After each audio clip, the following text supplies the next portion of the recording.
ના ભાગરૂપે statue of unity ખાતે આવેલો ચિલ્ડ્રન ન્યુટ્રિશન પાર્ક હાલ બંધ કરવામાં આવ્યો છે, પરંતુ ખાટલે મળી ખોટ એ છે કે ચિલ્ડ્રન ન્યુટ્રિશન પાર્ક બંધ છે, પરંતુ એસયુની વેબસાઇટ પર ન્યુટ્રિશન પાર્કની ટિકિટ બુક થઈ રહી છે, જેના કારણે પ્રવાસીઓ અને કર્મચારીઓ વચ્ચે બોલાચાલી થઈ છે। સ્ટેચ્યુ ઓફ યુનિટી ખાતે આવતા પ્રવાસીઓ ઓનલાઈન ટિકિટ બુક કરાવી રહ્યા છે, પરંતુ આવ્યા પછી ખબર પડે છે કે ન્યુટ્રિશન પાર્ક તો બંધ છે।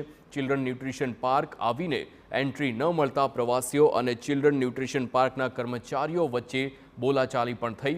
હાલ તંત્રના વહીવટને લઈને પ્રવાસીઓને ધરમનો ધક્કો ખાવો પડી રહ્યો છે। પ્રવાસીઓ રોષે ભરાયા છે। પ્રવાસીઓની માંગ એ છે કે એસઓયુ સત્તા મંડળ ઓનલાઈન ટિકિટ બુક કરવાનું બંધ કરે, જેથી પ્રવાસીઓ અહીં સુધી આવીને અટવાઈને ન જાય। हो गया। तो आपने कब करवाया था? मॉर्निंग को कराया था। मॉर्निंग को करवाया? मॉर्निंग को किया। अच्छा। क्या क्या परेशानी आ रही है यहाँ पे आके? कुछ नहीं, बस बच्चे लोग को लेके जाना था तो थोड़ा डिसअपॉइंटमेंट हो गया है, बिकॉज न्यूट्रिशन पार्क थोड़ा जो देखना था वो थोड़ा डिसअपॉइंटमेंट हो गया है कुछ। વાત પંચમહાલ જિલ્લાની, જ્યાં વીજ